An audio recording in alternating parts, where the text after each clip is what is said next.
You on Mondays with Jeff, where we talk to a dope financial professional about wealth building strategies and how to close the wealth gap here in America. So we have a very special guest for this episode number 25. We're speaking with Jess the Flipping Princess. How are you tonight, Jess? How you doing today? I am amazing, Jeff. Thank you so much for having me. How you doing? And if I was any better, I would be better. Thank you so much for being on as a guest tonight as we try to get everything streamed up and get everything together with this thing we call StreamYard. So thank you again for being on. I love your name, Jess the Flipping Princess. Before we dive into all of these different things, I want to know where that name came from, because that is a pretty awesome name. So that's a pretty good question. It's actually just the Flip Princess, right? Flip Princess. I'm sorry. No, you're good. Flipping Princess sounds just as good. It came from, I don't know. I think I just pulled it out of thin air. I wanted something, my name's Jessica, obviously. People don't like calling me Jessica for nothing, ever. I'm either Jess, Jessie, whatever. And so I wanted something with flip. I wanted something that was strong to let people know what I did. Like, I wanted people to just hear what I did and just know automatically, like, hey, this is the girl for that. And so I also wanted something that rhymed. And that seemed to fit the bill. So I'm just the Flip Princess. That's awesome. So what inspired you to start flipping houses? Because, that's typically, how it's portrayed, that is a very male dominant industry. So tell us a little bit why you decided that you wanted to put Jessica, just the Flip Princess, and get involved into flipping houses. Absolutely. So for one, it's true. It's definitely male dominated. I meet far more male investors, property investors, in all types of different niches, like landlords and flippers, like wholesale, all the different types of niches that exist within real estate. I definitely come across more men than I do women. So being a woman in real estate is kind of, a niche in and of itself. There aren't very many of us. But that didn't stop me. One of the reasons the main reason I decided to start flipping and flipping properties was because I wanted to get out of debt. I had some, I had an idea. I had some debt that I wanted to pay it down. And I was sitting to myself, I was thinking, okay, well, walls are closing in a little bit. Like I got bills. I don't have little bills either. I got big bills. And I have to figure out what am I going to do to make sure that I can crawl out of this something. So I'm thinking, I'm like, okay, well, I have a little bit of real estate experience. I have tons of knowledge on the situation. What can I do that's going to net me a lot of money in a short amount of time that's legal, right? So we sat down with it for a little while. I'm like, I think I can flip houses, because if you do it right, you can make tens of thousands of dollars, hundreds of thousands of dollars if you can swing it per deal. And the deals, are just a couple of months, depending on how extensive the rehab is, of course. But if it's a light rehab, you're in and out. There's this one deal I'm lining up for Friday.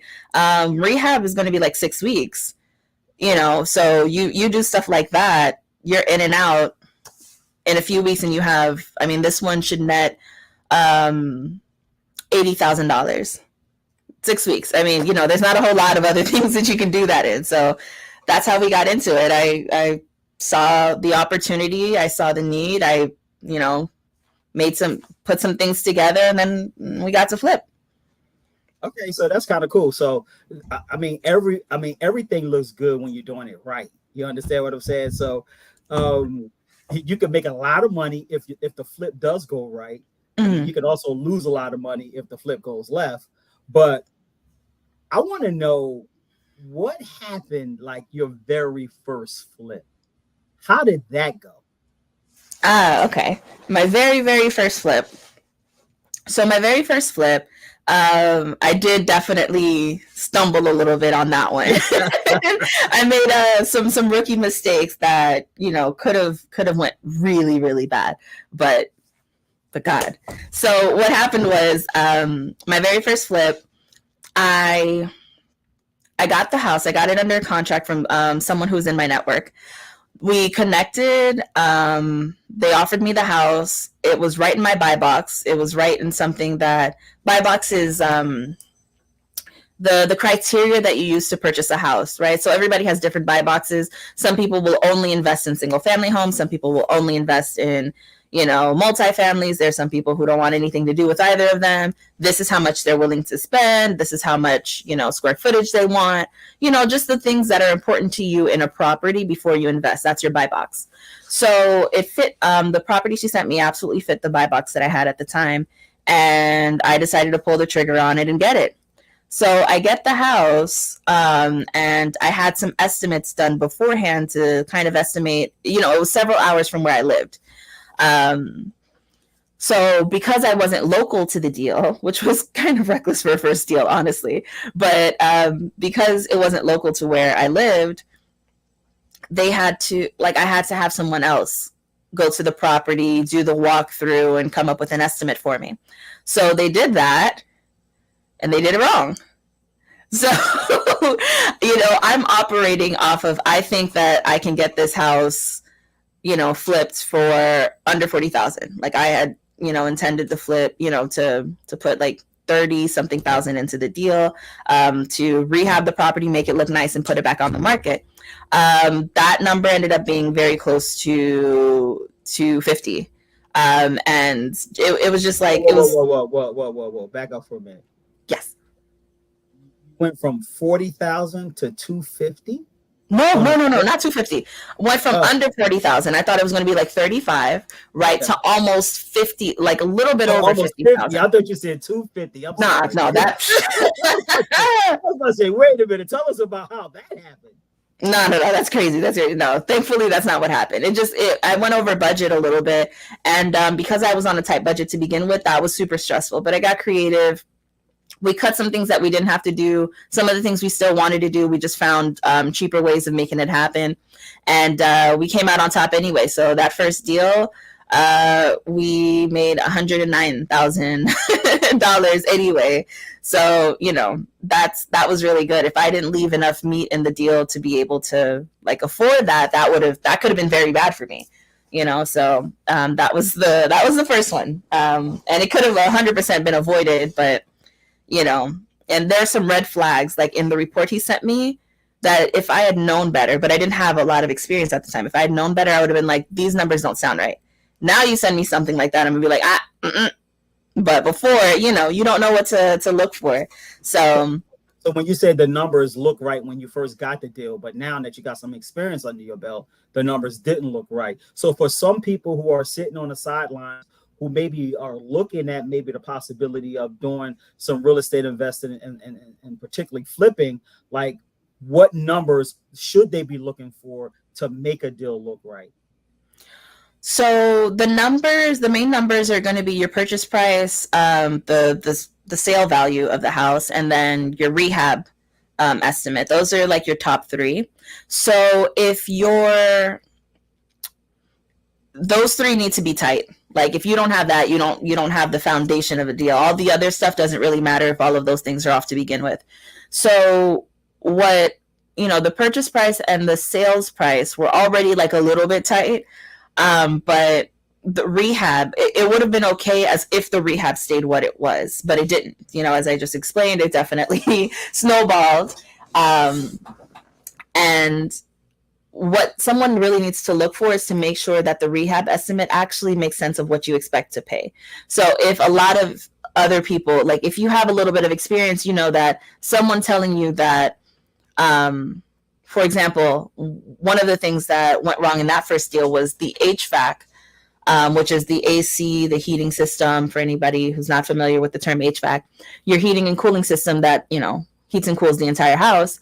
He had quoted me a little bit under $4,000 to do that. And that should have been a red flag for me, because there's no way that you're going to install a brand new HVAC for under $4,000. You might replace one, you might switch out. Like if you already have an existing HVAC system, you already have all your vents, you already have all that stuff installed. Sure, you might be able to get like a unit removed and installed for under $4,000. Absolutely. But to get a brand new one, there was no way it was going to cost that much, that little, because you would have had to go in the ceiling and create vents in every single room. There's insulation. There's all that kind of stuff. And if you don't know, like me, I was just excited. What? Less than $4,000? I can get a whole new HVAC system. So, I pulled the trigger on it. But now you send me something like that, I'm 100% sure. If you send me something like that now, I'm 100% sure you misunderstood, the scope of the project. You probably didn't walk the property. You probably didn't pay attention, or, sometimes contractors are a little funny. Like, they tell you one thing, and then when they actually start paying attention for it's more work, but you've already like committed to them a little, you gotta play it safe. So that's something you should look at. It's really cool because on I forget what episode it was. We interviewed the entrepreneur who came out with an app called Deal Connect, and in this Deal Connect app, it will help you to make sure you can analyze a deal from a financial standpoint to make sure it made sense. And then what made the app really cool is that it allows you to walk through the whole process to see what the contractors are doing, and to monitor the whole step from start to finish, especially if you doing a project from out of town. So if anyone is interested in flipping housing, make sure you go and look at the earlier episode on Deal Connect, because that's a viable app that I think every real estate investor should have access to. So Jess, let me ask you a question. You on Money Mondays with Jeff. We talk to dope financial professionals and entrepreneurs on wealth building strategies to close the wealth gap here in America. And we are speaking with Jess the Flip Princess, who is a master fine female who is flipping projects and making a lot of money doing it in the process. So Jess, how many properties do you think you flipped that you have under your belt right now? Under my belt right now, we're gonna say we have 14. 14 properties. So yeah, how do you analyze and select what is the best property to flip? Best property to flip. How do you analyze? Like, can you tell us a little bit about your process on how you analyze and see, like, okay, this is a good property that I'm going to flip? Okay, so for me, the way that I do that is it goes back to those 3 core numbers that I told you about. If those 3 make sense, then that opens the door for me to do further analysis and decide if I want to continue down this path. So one of the things that you have to set up is like your buy box. I'm a little flexible. Sometimes I'll go out of it, but once you have to decide going into it, even if it's your very, very first deal, what can I afford? How much risk am I prepared to take? And how fast do I want to sell this house? So obviously everyone wants to sell it as quickly as possible. But if you want to sell something as quickly as possible, don't get something that's going to be a complete gut job. Like, don't get something, where the roof and the walls and the electrical and the plumbing, like if every part of that house needs attention, and, that's not for you, especially if you're on a limited budget, because on top of paying for the house, like to get it, you have to pay to maintain the house, like to keep it. You have to pay, unless you pay cash. And even after you pay cash, you have utilities to pay. Like, you have to keep the power on so that your team can, run their power tools. You have to keep the water on so they can use the bathroom. You have to, so there are holding costs involved.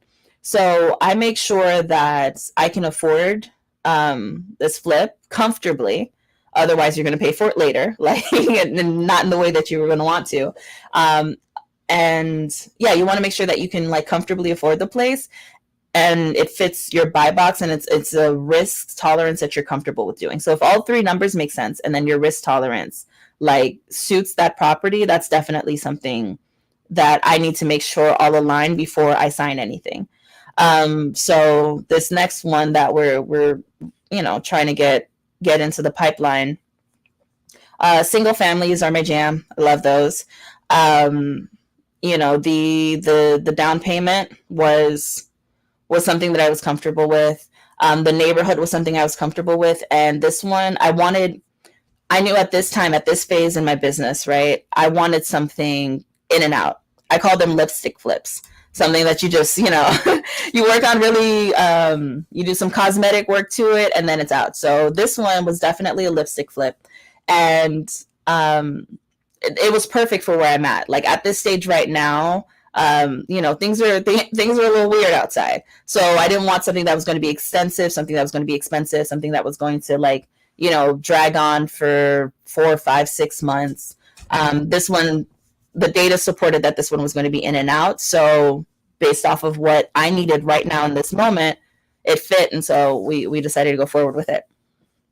Awesome. I like that. So can you talk a little bit about some of the biggest challenges that you faced, like in this whole flipping process and learning process on acquiring these real estates and flipping these properties? Like, what were some of the biggest challenges that you faced head on? And can you also, the second phase of that question is talk a little bit about how you overcame the challenges that you were faced with.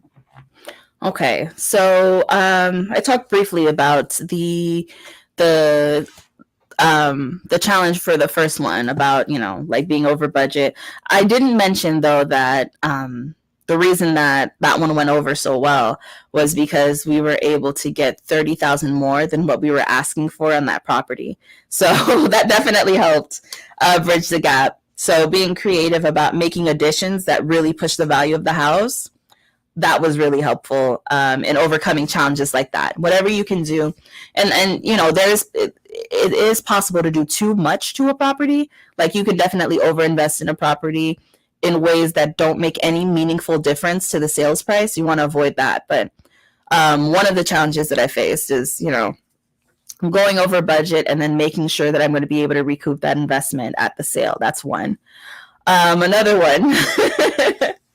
And this one's probably been my least favorite because you have a little bit less control with that one, is dealing with contractors that don't do business in the same way that you do, right? So we had to clean that. We had to find a nice way to say that. So I've had an electrician just really drag his feet on a project, and we had to switch out and find someone else, and things like that can be difficult. So another challenge is just finding a reliable labor force, a reliable labor team that you can count on to do your projects, especially if you are managing remotely, because they're your eyes, they're your ears on the ground. And so if they're not doing what they need to do, that can definitely affect you. So that's not to say that I don't think remote is worth it. It definitely is. But if you're going to do remote, make sure that you have people on the ground that you can trust and who are going to take the project seriously, and incentivizing them to make sure that they do a good job too. So those are my top two challenges that come to mind, is contractors and making sure the budget stays the budget. I can appreciate that, because I think I've flipped some properties, and I have some properties that I've bought and hold, and that's always the biggest thing. You can analyze the deal and you can make sure all your numbers are correct, but I'm telling you, it's always a contractor or two that just want to make you pull your hair out. Yeah. So outside of an incentive, because I've done things like have incentives. You bring the workers lunch. You give them extra money if the project is due ahead of time. Things of that nature. Have you done any of those kind of things, or what kind of things that have you done to make sure that a project stays on budget? Because that is one of the most important things to make sure that you maintain the profit that you're looking for. Yeah. So one of the things that I do now, now that I have experience, is that I am so particular about my budget now. I think a lot of budget issues happen because we kind of just eyeball how much things are going to cost. But I'm a little bit more strict about measurements now, and putting things in calculators and finding out exactly the square footage of this, and the all of the dimensions that I need, so that I know exactly how much materials I need. And then after that, definitely adding onto it, because sometimes things surprise you. Sometimes the price at Home Depot or Lowe's, it goes up 20 cents on an item, and if that's fine if you need one or two, but if you need 800, like you need like 50 sheets of something, that difference can really impact your budget a lot. So just being meticulous about like your measurements and that. But for the contractor side, incentivizing them to finish it early. One strategy I've heard, I haven't had to use this one, but it's in there. It's something that I plan on experimenting with, is giving them a daily like cash incentive if they finish early. So if for a fact you want the project to be done June 1st, and sure, they have until June 1st to do it, but if they can finish like 5 days before, like I'll give you like 100 whatever, or I've seen some people offer 250 a day, for every day that that they come early. That's a lot to me. The way that I would do it is I would divide it by my holding costs, but that's a different calculation. We don't have to go into all of that. But daily incentives, I think, are a really good way to do it. If you're, just filling someone out, you're trying to see if they're going to be able to go it faster, because the faster they're done, the faster you can put it on market. And then that saves you money in holding costs, which is why I would use my holding costs as a way to figure out how much I'd incentivize them. So that's definitely something that I think is worth trying. When you get creative and you do things like that, when you help them help you, everybody wins. They get what they want, you get what you want. And the purpose of flipping is not to hold on to the property forever. You might flip it at first and decide you want to keep it. Okay, cool. But you want to get to the exit strategy as soon as possible. So if your exit strategy is to sell, you want to get to market as quickly as possible, because them holding costs, and then the market might dip a little bit. Like there are some seasons where people are a little slower to purchase properties. You'll still sell, but it'll just take a little longer. You don't want that to happen. You want to be mindful of being on time. And if you're not on time, that can going back to the budget question, that can mess up your budget too, because you only budgeted to hold on to this house for 3 months. It's now 5 months. Funds might be getting a little low. You don't want to put yourself in that kind of situation. So everything is numbers, sitting with your numbers, going over it down to the dollar if you can, your materials, your labor. And then once you know what your numbers are, telling people like, hey, in order for me to meet this goal, and you don't have to tell them exactly what the goal is, but if you know the goal and you know how to meet, coming up with creative ways to make sure that everybody has all the reason in the world to help you get there. So how do you typically finance your flips? How do I finance them? So creatively. So the easiest way is to get a lender to lend the fees for you. And there's different types of lenders. Private money is always fun when you know someone who's willing to just loan you the funds, because you already have rapport with that person. They're usually cheaper than like other types of lenders who might be trying to charge you an arm and a leg. I had one person try to offer me a loan, but they wanted like half my deal, and I don't play like that. So half your deal, half my deal. Half my deal, Jeff. And I know people do that all day. Like there are some people who do that, but it's not, that's not for me. I'm just saying, if you ever get in a little pinch, I got a little cash value I could use to get half a deal now. That will motivate the hell out of me to give you some money if I get half of a deal. You know what I mean? Yeah, I mean, sometimes you have to, and sometimes it really, really makes sense. But for me, like the person has to be bringing more to the table than some, than a couple of dollar signs. Because I can get money. It's just the money has to make sense too. So I'm sorry. Thinking about that offer, every time I think about it, I still laugh. Can you remind me what the question was? It just threw me off. Typical ways where you get your funding from. Right. Okay. So private money is one of them. If you're not at the beginning stages, cash is always good because then you don't have to pay any interest on it. It's your money. And sometimes you can get the seller to help you out a little bit. There's a structure that exists where you can get the seller to basically agree. Like, you guys still go through the motions, you still fill out the paperwork, and it's still your house, but they hold on to the note a little bit while you fix it, and then they get like a nice cut after you flip it. So walk me through like what an example of that would look like.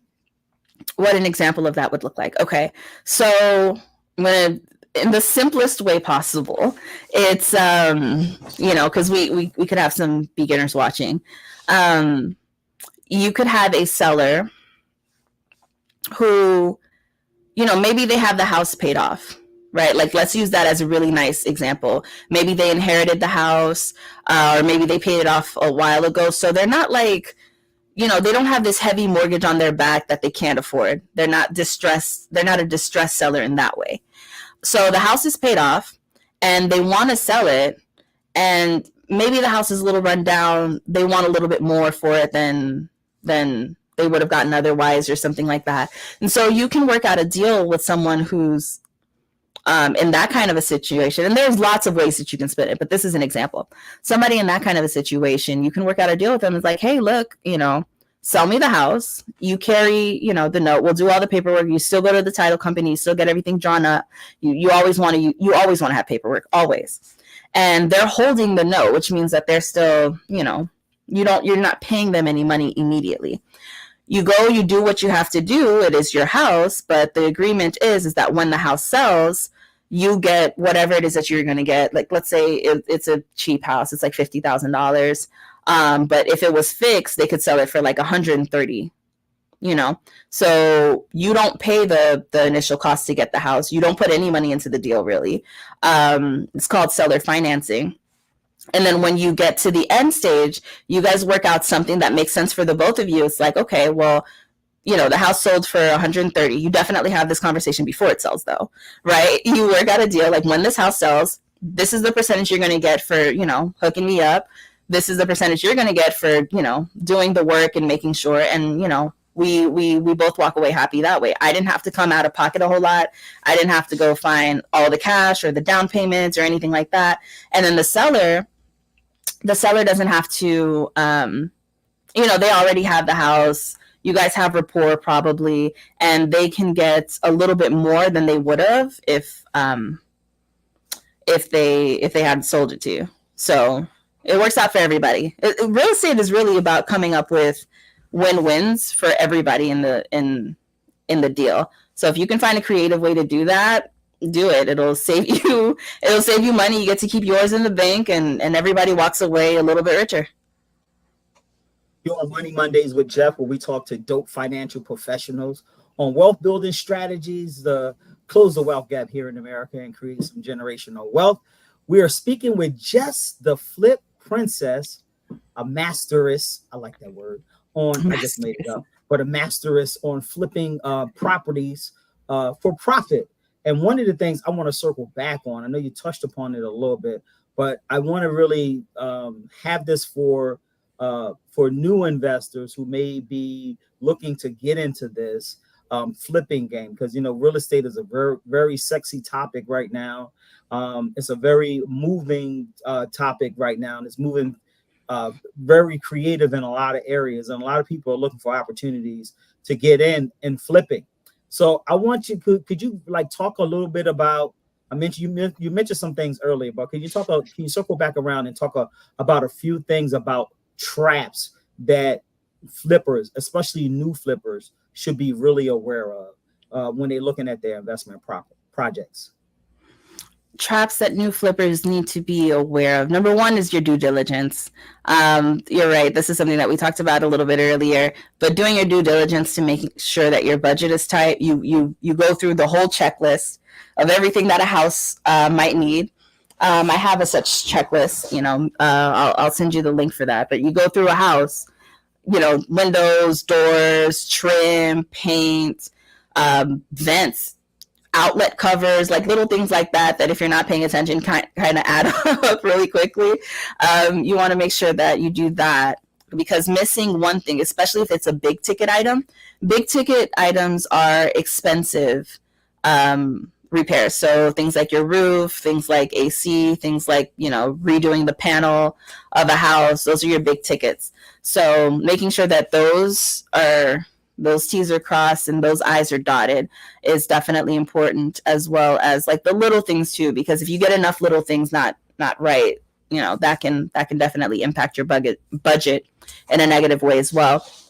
So that's one. The other trap, I ran into this one today, is if you're being careful, like if you're trying to find a creative way to finance a deal, being careful of people who want to take advantage of the fact that maybe you don't have all of your ducks in a row. So I had a conversation with the potential investor. Sometimes I'll JV with people, be like, hey, look, this is a project. This is how much you'd have to contribute to be part of the deal, so on and so forth. And I was talking to a new connection. I don't know this person. And they were like, yeah, absolutely. I would love that. Are you aware of, loan insurance? I was like, right? I made that face. I was like, as soon as I saw it, I rolled my eyes and I'm like, here we go. But I played along, right? And I'm like, no, I'm not sure. What is that? Right? And so he goes, oh, it's a 3.5% of the total loan that you're asking for. And that's due upfront before we release funding. And so I'm like, yep, exactly what I thought. That's a scam. So new flippers, right? When someone smells that you're new, when a scam artist smells that you're new, sometimes they'll offer you these crazy things in an effort to, take some money from you. And these people aren't actual investors. No one who's going to loan you money asks you for money before you get like a credit card doesn't ask you for a payment before they give you the credit card. A personal loan doesn't do that. And neither do private money lenders, hard money. Nobody does that. Right? That's not a legit lender. They give you the money. They make sure paperwork is signed, but they just give you the money.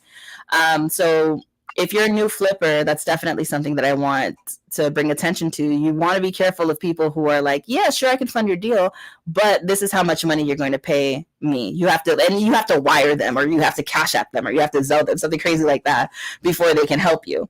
So that's a new trap. That's a trap. It's not new, but for anybody who's watching this, who's interested in flipping, I don't want anybody to get stuck in that. So definitely pay attention to people trying to scam you, because they know that, you don't know what you're talking about yet. You don't have your stripes yet. What current market trends do you see in the real estate flipping arena? Current market trends. So I'm in Florida, and I invest all over Florida, but I see appreciation is still up. And because of that, I still see a lot of opportunity for flipping. However, I do see a lot of competition as well. So you have to work a little bit harder. You have to outwork your competition if you want to land a good off-market deal. You make your money in real estate, we have this saying, we say that you don't make your money when you sell, you make your money when you buy. And so I do see a trend of, slightly smaller profit margins, just because people want more money, things are a little bit more expensive, so on and so forth. That's definitely a trend that I see happening, but that doesn't mean it's not still worth it. Like I said, I just found a deal. Once we get this turned and sold, I should net around, $80K for it, which isn't a crazy flip, right? There's some flips that are 500, so on and so forth. But if you're making $80K in a few weeks, that's nothing to turn your nose up at, right? So those are some of the market trends that I see, is that things are a little bit more expensive. Flippers who might have been making double, triple, quadruple their investment are walking away with slightly smaller. It's not impossible. You can still find little gems like that, but they're a little bit less common than they were, I think, some years ago. So if I was a brand new flipper and I met Jess the Flip Princess. And I was like, oh my God, I want to do this and I want to achieve the same level of success that you have achieved. What would you tell me? I tell you, come on, let's go make this money. So I help people who are interested in learning how to fix and flip homes. So if this is something that they want to do, if they have like a story similar to mine, like maybe you have there's this one young lady I was talking to. She had some money to invest and she wasn't sure if she should just clear out her debt or invest in something, or like she didn't know what to do with it. And I was like, if you have that, what I would do is I put that into a property, double, triple, whatever I could, multiply your money. And then with the profits, you pay it off. And then you just keep doing that until that's what I did. That's how I got out of the $219,000 worth of debt. So I help people who want to get started, who have like goals, who, or maybe you have some money sitting around and you want to find a way to like, multiply your money. That's who I help. So if you are brand new and you want to get started, I would say, come to the website, theflipprincess.com, and, either watch one of the workshops. I hold them regularly. Well, not regularly. I hold them sporadically. Whenever you sign up, whenever there's a next one coming, I send out emails. You watch the training, get some gems from those. Or, if you want to work with me one-on-one, there's an option to do that. You fill out an application. We hop on the phone and see if I can help you.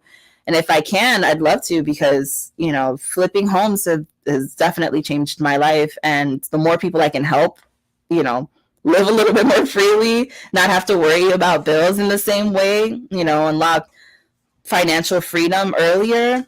I feel like that's what my mission is. That's what I'm supposed to be doing. So that's what I'd say to someone who's ready to get started. That is awesome. I mean, earlier you talked about a flip that didn't go as well as that you wanted to go. I wanted to kind of revisit that, because one of the things, a follow-up question that I should have asked you that I didn't, now that I just remembered, is what was the big learning process or the big learning aha moment that you gathered from that experience that the flip didn't go well to help you become a better flipper today? Good question. The big aha moment for me was I need to, if you want, like, I can't be hands off when I have this much at stake. Like, if you want to, for example, the first one that I told you about, where I just let someone else do all of the estimating, I just went off of them. A more hands-on approach would have been to get like more eyes on the deal, more people to collect, opinions from. And me, honestly, like I mean, looking back, some of these things were like really glaringly obvious. But if I had just taken my time and gone through it properly, I would have been able to save myself the stress. It worked out in the end, but I would have been able to sell myself some stress. And I did that a couple of times, actually. I did it a couple of times where I was just so like hot-headed, like I just really wanted the deal, that I went in and I looked at something that honestly should have been a major flag, and I was like, that's probably not that bad. And it ended up costing me more. I still came out profitable, but if I wanted to take home this, I took home this instead. I'm still happy because I got this, but like, this waste didn't have to happen. So the aha moment for me was to just be really like, I need to be more vigilant about my numbers. I need to be more careful because I'm an investor first, right? If I'm looking at the deals, I can't just be, like, you have to, impulsivity does not serve you all of the time in real estate. Sometimes it does, because you see an opportunity and you run it and you get it before anybody else does. But other times being impulsive can really, really like hinder your growth. So it was really important that I learned that lesson, and in a way that didn't ruin me financially, thank God. So that was key for me. So your website again is justtheflipprincess.com, correct? No, just theflipprincess.com. But if someone wants, I'm gonna make sure I put that in the show notes too, because we had a great question. Kimberly Troy said it was good information and she wanted to share the website again. So I wanted to share that comment. So it's theflipprincess.com, right? Right. And then if she wants to, another great website that for the trainings, this is the one that I like. If you're a brand new beginner, you haven't had anything set up yet, go to flippingfornewbies.com. When you go to flippingfornewbies.com, you can sign up and, be able to train one of the live trainings. It's me. It's about an hour, me with a whole bunch of other, and I'm teaching you the framework in a way that's a little bit more intimate. You can ask questions, all that good stuff. That's flippingfornewbies.com. So I'm going to make sure that these websites are in the show notes as well. So if people catching up this at a later time, they'll also have those links as well. So if it's June the 17th, 2025, and we're having this conversation again, Jess, about you and you flipping properties and you're being successful, what needed to happen in this 1 year time frame for you to be like, you know what, Jeff, I've been really, really, really successful? What needs to happen? I'm sorry, could you rephrase the question for me? 1 year from now, June 17th, 2025. Okay. What needed to happen in that year for you to feel like, you know what, I've been really, really, really successful? So I love that question. There are lots of, I'm a visionary, right? I see vision and I want to chase it. So a couple of things that are in vision are, I want to do a giant flip. I want to flip a lot of people don't know this. You can flip apartment buildings, right? You can get, a big old 10, 16, whatever apartment building, and you can flip that, and the returns on that are crazy. So that would be it. That would be one of them. And then another one would be, I would love to help 50 people in the next year. I would love to, have 50 people go from struggling where they are to in a much better position, and being able yes, learning real estate changed my life. Learning real estate, now I can provide for my family. Now I can, I can actually pass down that generational wealth that's so important to me. That's top on the corkboard right now, is helping 50 people do that in the next year. So for those are the top two. I have other goals, but those the ones that I feel, I'm excited now, when, that light a fire inside of you, those are the top two. So same question, 5 years from now. So now we are 2029. Same question. 2029. I want to get into big developments, hotels, things like that, and definitely more people. In 5 years, I think I should be able to touch more than 50 people a year. So what I'd like to do in 5 years, if we could crack that number up to 500 people, if we could 10x that in 5 years, that'd be great. And I think we should be able to do that more. As long as people come in with the right mindset, they come in serious about wanting to get out of the rat race. They're serious about wanting to not have to live like this anymore, and they know that real estate is the way for them to do it. Yeah, we can do that and be able to show people the way out of those hard financial cycles that a lot of us live in. Really interesting. You think flipping is the key, one of the keys that can provide that type of lifestyle enjoyment? You mentioned something earlier. You said flipping apartments and hotels. Mm-hmm.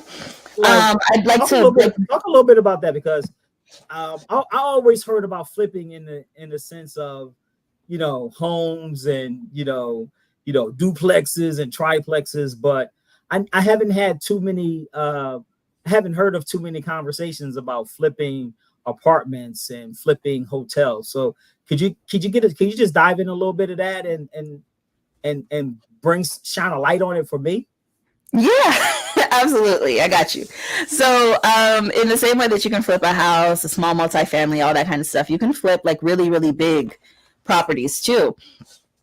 So you can get an old rundown building that's in an appreciating area. That's key. You always want to be in an appreciating area. For anyone who's watching who doesn't know what that means that the property values in that area continue to go up year after year. So it's a nice, safe area. The property values are going up. But maybe for whatever reason that specific property has, you know, been run down, gone downhill for whatever reason. So you can get some of these old buildings, right, and then do all the same work that you would do on a single family or a duplex flip, just on a greater scale. Now, the investment's different, obviously, like, you know, there's more work involved, obviously, and you have a lot more people to manage because you can't have, you know, a single small team working on 20 units. Like, it would take you forever. Your holding costs would be through the roof. But if you can swing that, then yeah, that's definitely something that's on the list. And I'm going to do everything in my power to make sure that I get something like that going this year. That'd be really, really exciting. I'd love to document the whole thing on my YouTube channel and just show people the process. That's something that really excites me. I'm looking forward to that. Same deal with hotels, but with hotels, you know, I'm open to building from the ground up. I think that'd be cool. But also, you know, with my experience with flips, like there's some people who prefer to like just buy land and build from the ground up anyway. I don't always love that. I think it's really good if you can, you know, sometimes you can buy something with good bones and then just edit it, right? Like, you know, make it fit the vision that you want. But I'm open to doing either for hotels. So even like in the big in apartments and the hotels, like buy the ugliest hotel in the best neighborhood and flip that. Yeah. Now, do you have lenders out there that will? I'm sure that they have lenders that will do those kind of things. But what would be some of the lending requirements, like on a purchase and a flip, a purchase of rehab to flip like a hotel? And would they probably would typically take a longer period of time to be sold as well because of the nature of the cost. Would you agree? Right. I do agree. However, like for these, flipping is an option, but if the numbers make really, really good sense, and they should, right? Chances are, I say flipping, but chances are I probably keep it. I'd probably cash out, refinance it. So I treat it like a flip in the beginning, and I'd cash out, refinance it, and sell it. So the turnaround time for the sale, I mean, there are people who buy, like there are big players out there who will buy, you know, a hotel. What? No work, it's turnkey. I can start, you know, there are players out there who will do that. And yes, the sales cycle is a little bit longer because these are multi-billion-dollar deals. So your pool of buyers is automatically smaller, but they're automatically more serious too. So that's one of the ambitions that I have, like even with building this cash value wealth builders community, is to, you know, in the next 3 to 5 years have a pool of cash value enthusiasts that can leverage the cash value in their contracts to partner up and provide funding for some of these projects. That's what I'm working hard to diligently build. And, you know, so it can be a forum that everyone in the community can build, develop, and grow with all these various aspects of real estate, business ownership, and even in the stock market play, to have pools of money to kind of leverage to take advantage of these opportunities when they present themselves. So that's one of the things that I'm diligently working to do, is to provide a forum and a community where we be able to leverage the cash value in our policies, that when you have great deals come up, you know, you can have a community to come to give first dibs, to be like, hey, I got this awesome project and these are the particulars and everything will be vetted. And, you know, I have this big grandiose idea of how to put it together and make sure it's a safe place that everyone could build, develop, and grow together with, so we can really start to have an engine for building and creating generational wealth. I love that. I love what you do, Jeff. I'm telling you, people sleeping on cash value life insurance. I'm going to do everything I can to shine a light on it. You know, that's one of the things that, and I'm going to have a conversation off record with you, because I got to find a way to get you incorporated into our next conference that we're having in November, because I think a lot of people will want to know a little bit more about, you know, this flipping process, and maybe you can even come in and share your framework, but we'll talk a little bit about that at another time. One Let's of the do things it. I wanted, the follow up question I wanted to ask you is, how do you really see this real estate industry evolving? I'm hearing a lot of chatter that the big boys, the big investment houses, the Black Rocks, the big fund managers, they're buying up all the properties all across the country. I heard a crazy statistic, and don't quote me on what the exact numbers was, but it was an astronomical number that like over 40% of the homes in Atlanta were owned by and fund fund managers, Black Rocks, those kind of investors owning and buying up all the real estate across the country. So how do you see this real estate process moving forward, and even the opportunity for flipping if these big institutional investors are coming in and being big players in the space? So this is something that I think about often, actually, because they are coming. That's not false. They are coming in and they are buying in crazy numbers. There are some cities where, like, I mean, like you said, Atlanta, like 40%. And I don't know the exact statistic for Atlanta, but there are some cities like that where a really significant portion of the rental properties are owned by like one or two companies, and so I think what that means for us as individual investors, as small, mom and pop investors, the little guys, um, I'd say that it'd be hard to compete with them, but that should not stop you. And they don't have eyes absolutely everywhere all the time. So you got to get in where you fit in as soon as you can. Thief is the comparison of joy. So if you're sitting there and you're comparing like, oh, I can't compete with it, like that's going to stop you from moving forward. You can't be like staring at what they're doing. You have to get out there, like find your leads. If you need mentorship, get it as soon as possible. That way you can get in the game because they're not making any more land, right? Like, so you got to get in and start getting your deals under your belt as quickly as I thought possible. they was growing. I thought they was growing more land, like they was growing them seedless watermelons. No, they're not making no more, Jeff. That's what they telling me. They telling me that they done production done stop. They're not making no more. So, if they're not That was making any that was more, you that got to was get a your. that was a dumb joke. I'm gonna slap myself once we get once we get finished with this. I appreciated the joke. But yeah, like, in terms of them, like, there's still opportunity for the little guy, right? You just have to get in there and get in where you fit in. Like, that's my approach to it. If I think about that too much, I'm gonna be like, dang, this, that, whatever. How am I gonna? Because I'm That's still why making deals. There's still money to me. I always stress, and that's why it's so important for partnership, for mentorship, and for community. Because I think those are the three secret weapons that could really help the little guy fight the big boy. Is when you align those three things in partnership, mentorship, and community. I think that's the things that we often miss out on because we're like lone wolves, trying to navigate a big forest, and there's a whole lot of traps in that where you need mentorship, community, and partnership to help you to overcome all of the challenges that are present. Sorry. Um, so I want you to mention again, and I'm going to make sure I get this and put them in the show notes. But for those who are interested in maybe joining you on a project, or for those that's interested in finding out the flipping for newbies or people who want to follow you, like how can they do that in that process? Could you mention the websites again, that they can find you on and get that information? Absolutely. The first website I recommend is flippingfornewbies.com. You go to flippingfornewbies.com. There's going to be an opportunity for you to sign up, submit your info. I text, and it's actually me. So, I send out emails and texts. Some of it's educational where you can get some gems. Some of it is like, I'm going to be holding a training about a specific topic and you can decide to join that.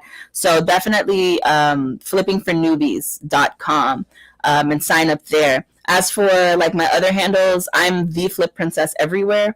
So the Flip Princess on Instagram, on Threads, on YouTube, on Twitter, on the Flip Princess everywhere. Absolutely, TikTok, anywhere that you could think that I might be.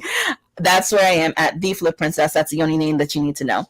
So if you type that in anywhere, you'll be able to connect with me. But if you have specific JV questions, there's going to be a form on theflipprincess.com, or you can email it to me. I'll take a look at that, but you'll submit the form on theflipprincess.com. We'll get that. That'll come over straight to me, and then I'll take a look at the whether or not we might be a good fit, hop on a call, discuss some things, and if it makes sense, well, let's make some money together. I got 2 final questions. Absolutely. So what was one question that you wished I would have asked you that I didn't? Ooh.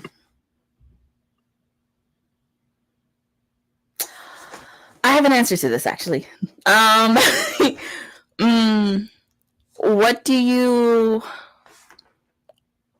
I would have liked you to ask me is, what would have had to change, like, inside of me? What kind of internal transformation did I have to make to go from being, not an investor to an actual investor, from aspiring to an actual current active investor?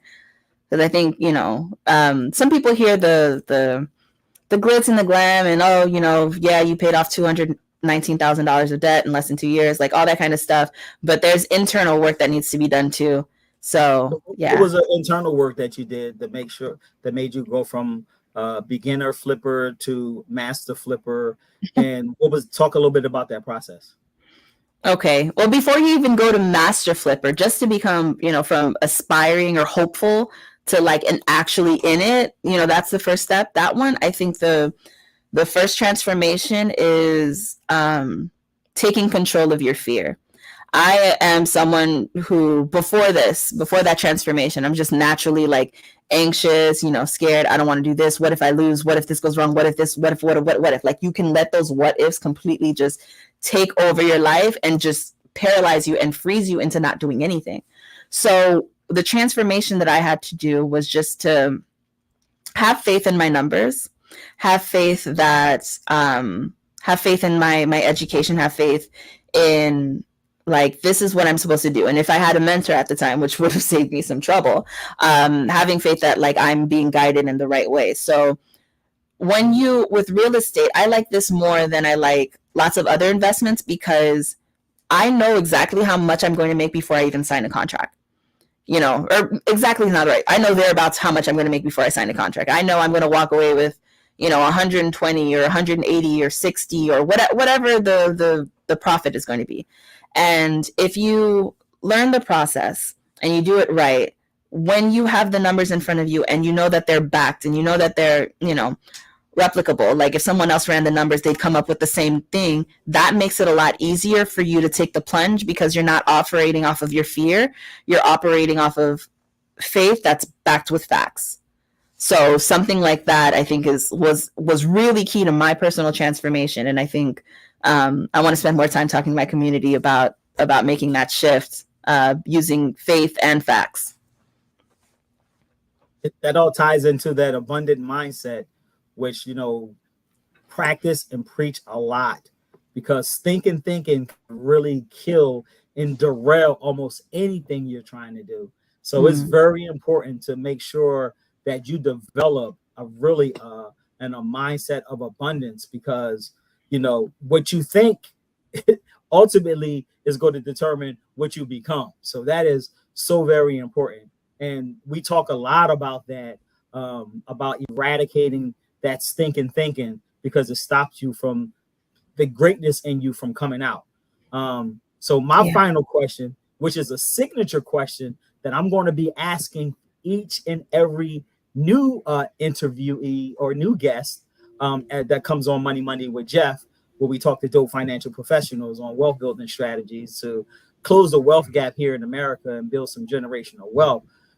As we wrap up, Jess the Flipping Princess, what's one piece of wisdom or advice about building wealth that you believe everyone should know, regardless of their field or their background?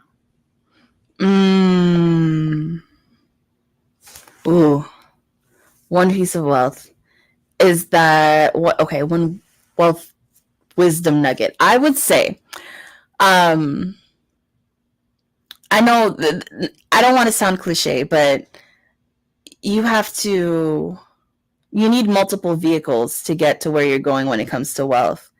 So as much as I love flipping, it's not the only thing that I do. And I think that sometimes people get really tied into like, I love this thing so much, and this is going to be my ticket to freedom forever. Um, Everything, it doesn't matter what you invest in, it doesn't matter, and you can't save yourself to being rich. You have to get comfortable investing, and you have to get comfortable investing in multiple different things to make sure that you have really good, comfortable padding. Like when you only stick to one thing, and it's the only way that you can make money.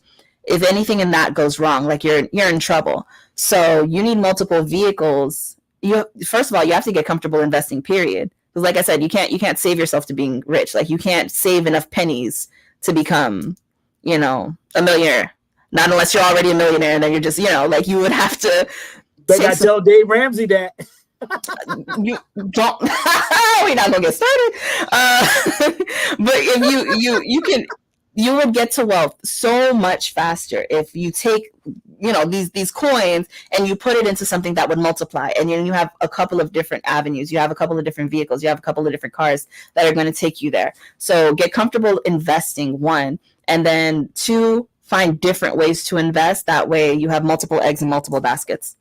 That's what I'd say. That sounds like leverage to me. It sure does. Create a system of having leverage, and you will never go wrong, and you can build you some serious wealth in the process. Jess the Flip Princess, it's been a pleasure talking to you. Episode 25, Mondays with Jeff. I thank you again. Look forward to connecting with you offline to see how we can integrate you into the Cash Value Wealth Builders, community, which you're already a member, but into the society where you can teach a little game and help people to kind of build, develop, and grow in this area of flipping, if that's something that they would like to do. But in the meantime, we're going to keep this train moving.